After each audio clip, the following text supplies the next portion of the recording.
você agora. Volta você. Estamos de volta no segundo bloco do programa Mulher Integral. E hoje falando sobre... igualdade entre mulheres e homens. E parece que é um assunto recorrente, já batido, mas a gente tem tido demonstrações constantes, quase que inequívocas e insistentes, de que a briga para que isso não aconteça continua grande, né? Nós falamos no primeiro bloco o que foi dito por um líder religioso em relação à questão da mulher se preparar academicamente mais do que o homem, coisa parecida, que deve, não deve, coisa do gênero. Falamos e tocamos também, passando a questão dos salários das jogadoras, por exemplo, de futebol feminino, que pleitearam nos Estados Unidos, conseguiram que fosse o mesmo. Não sei se foi o caso das jogadoras brasileiras, mas não só no campo de futebol, mas em outros campos diversos da vida, em diversas outras profissões. Há uma grande diferença entre o que o homem ganha e o que a mulher ganha. O que eu achava engraçado, que eu há bem pouco tempo, até coisa de 2, 3 anos atrás, eu achava que isso era uma grande bobagem, que isso não existia. Porque na minha realidade isso não acontecia dentro do que eu vivia. Só que quando você começa a perceber patamares superiores de ganho, isso começa a acontecer, né? Quando você contrata pessoas auxiliares de escritório, escriturário, não sei o que, nesse nível, mulheres e homens estão ganhando a mesma coisa, não há essa diferença, até porque a própria CLT iguala, não tem isso. Mas quando você começa a entrar em patamares em que foge do contrato de trabalho e começam os ganhos de valores que você agrega, começa a haver uma diferenciação, né? As lideranças mais altas, assim, normalmente exatamente. Isso. E aí a gente percebe isso claramente, e isso é um troço que precisa ser discutido, porque de uma outra ponta, eu também acho que a questão não pode ficar presa ao fato de ser ou não ser um homem ou não ser uma mulher. Isso deve ficar preso ao valor que você entrega, ao valor que você gera, né? Exatamente. Por exemplo, nós estamos vendo aí, está nos cinemas, o filme da Hebe, né? A Hebe Camargo foi uma das maiores, ou talvez a melhor apresentadora de televisão que já tivemos no nosso país. Né? Não desmerecendo a Xuxa, só que a Hebe tem mais tempo, tem mais carreira, levou mais tempo dentro desse... outra proposta também. Outra proposta também, lógico, né? Mas enfim, a Hebe, ela tinha um potencial fora do comum.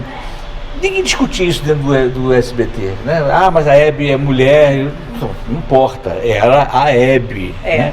E a Hebe, como Hebe, puxava o salário para cima, né? Claro. E merecia, claro, merecia, e nesse aspecto, por exemplo, o Silvio Santos sempre foi muito generoso em reconhecer o valor que a pessoa traz para o negócio dele.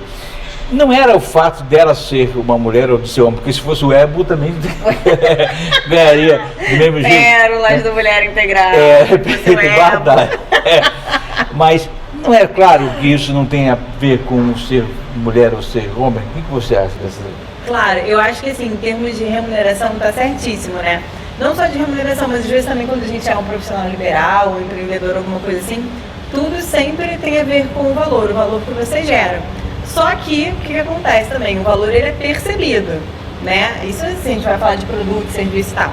Mas nesse caso da Hebe é um caso que é assim, é brilhante, né? Porque se eu olho de fora hoje para a história dela, eu acho que dificilmente ela se questionou sobre o valor que ela mesma tinha, sabe?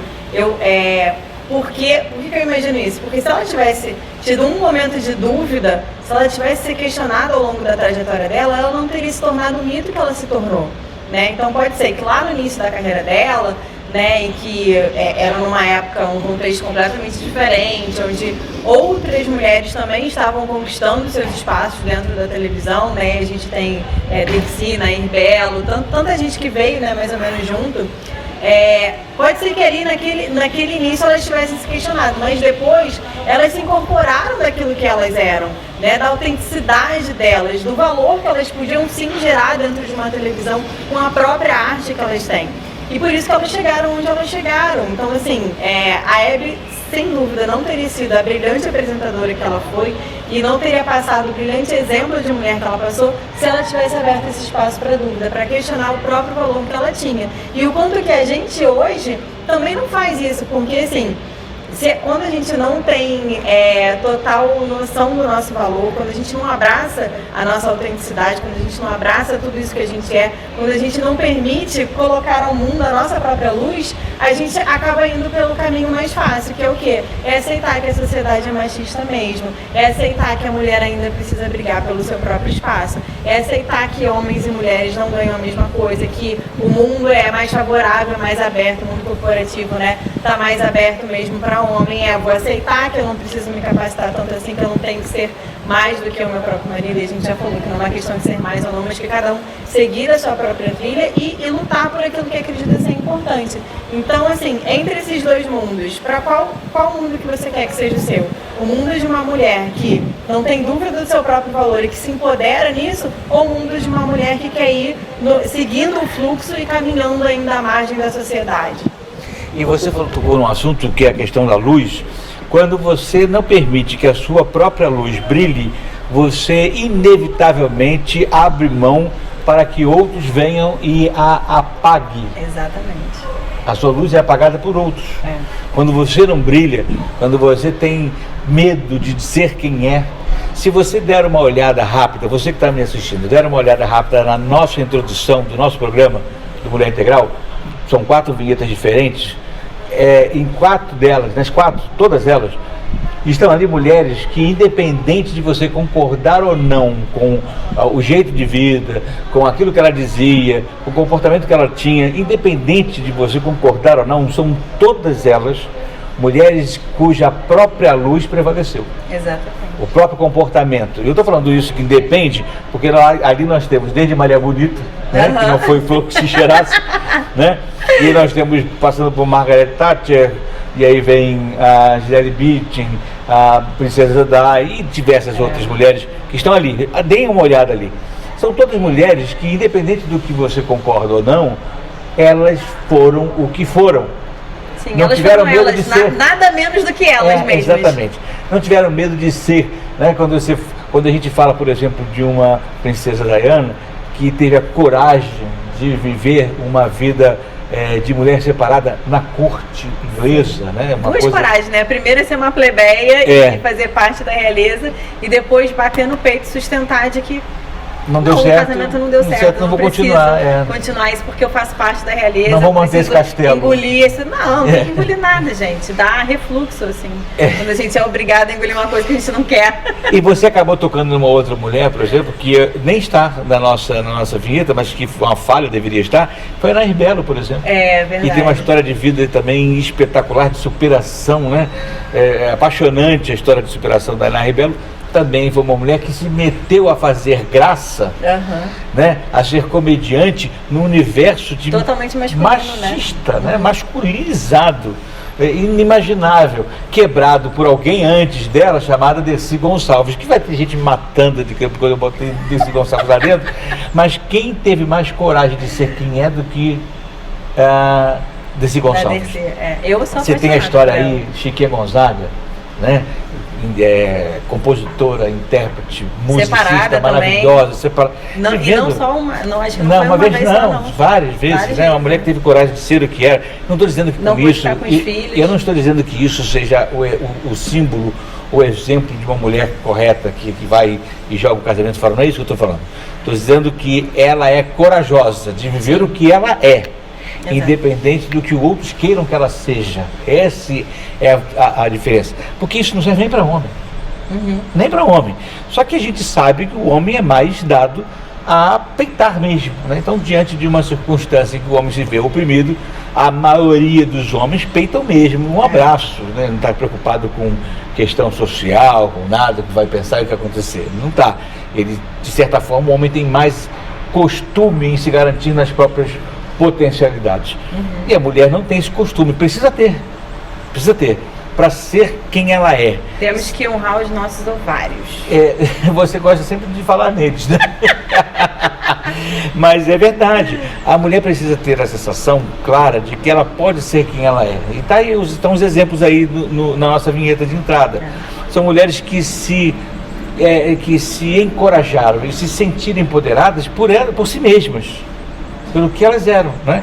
E a Hebe é um grande exemplo disso. É uma mulher que entrou dentro de um universo extremamente masculino, ela penetrou nesse universo, foi boa no que fez e foi melhor do que muitos homens em muitos aspectos, nesse mesmo segmento, nesse mesmo setor. Subiu a barra, né? Agora quem quiser apresentar, subiu o sarrafo.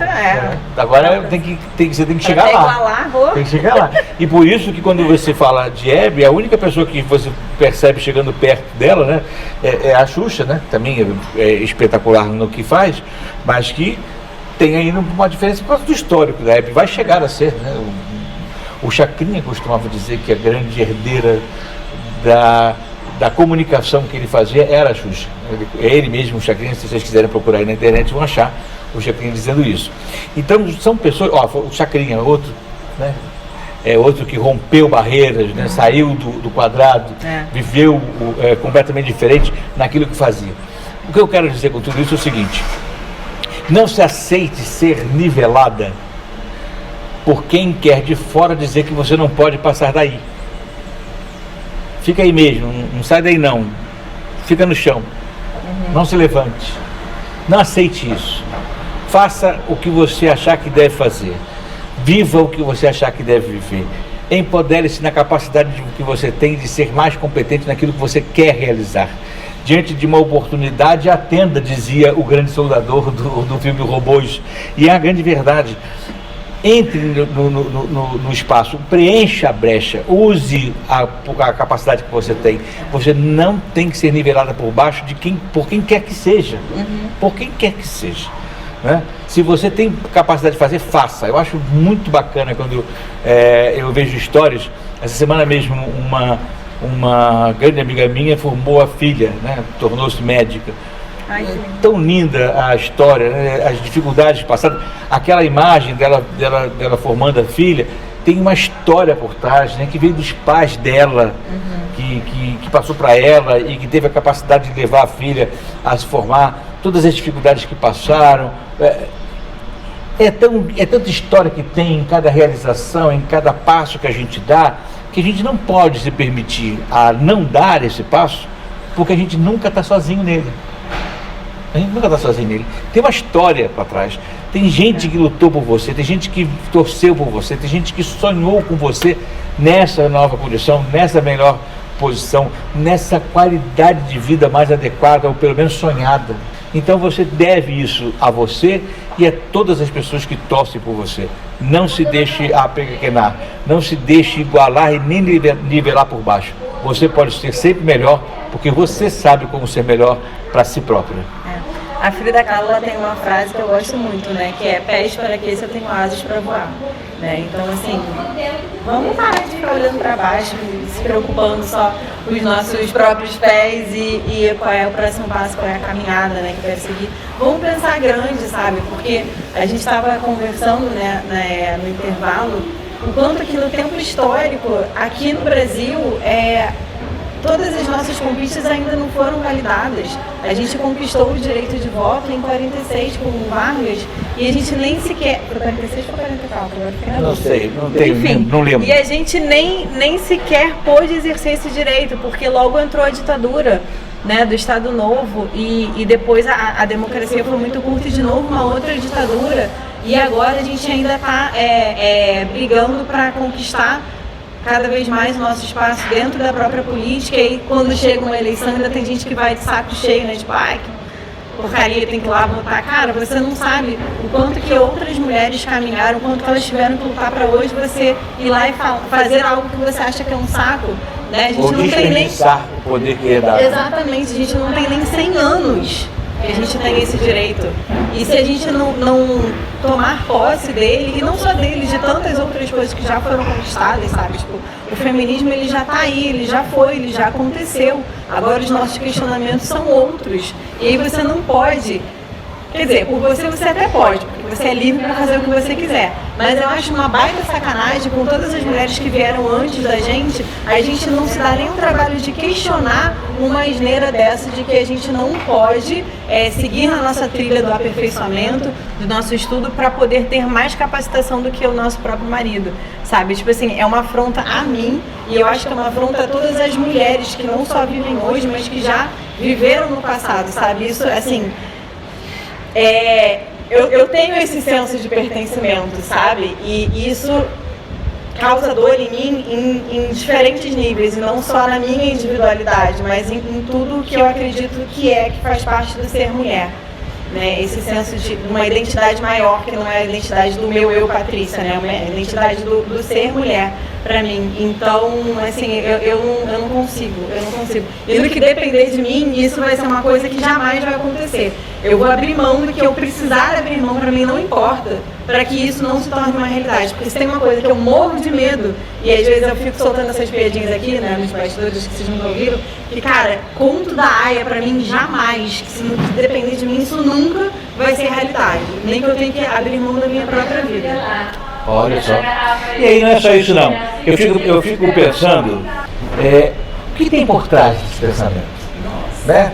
Vou fazer questionamento, não vou nem responder para não me levar a muita polêmica. É um próximo programa. Mas deixa eu perguntar um negócio. A quem interessa manter a mulher apequenada? Por que isso? Quais são os objetivos que estão por trás disto? Por que fazer essa discriminação? Você abaixo de mim. O que tem por trás disso? Porque, minha gente, não há nenhum almoço grátis no mundo. Ninguém solta uma pérola dessa sem ter por trás outros objetivos. E nem sempre eles são tão probos ou republicanos quanto se imagina. A gente volta a se ver no próximo programa. Até semana que vem. Fica a dica. Beijo grande para vocês e até o próximo Mulher Integral com Patrícia Mello. E comigo que fico me metendo nessas palavras do universo feminino. Tchau, gente. Um abraço.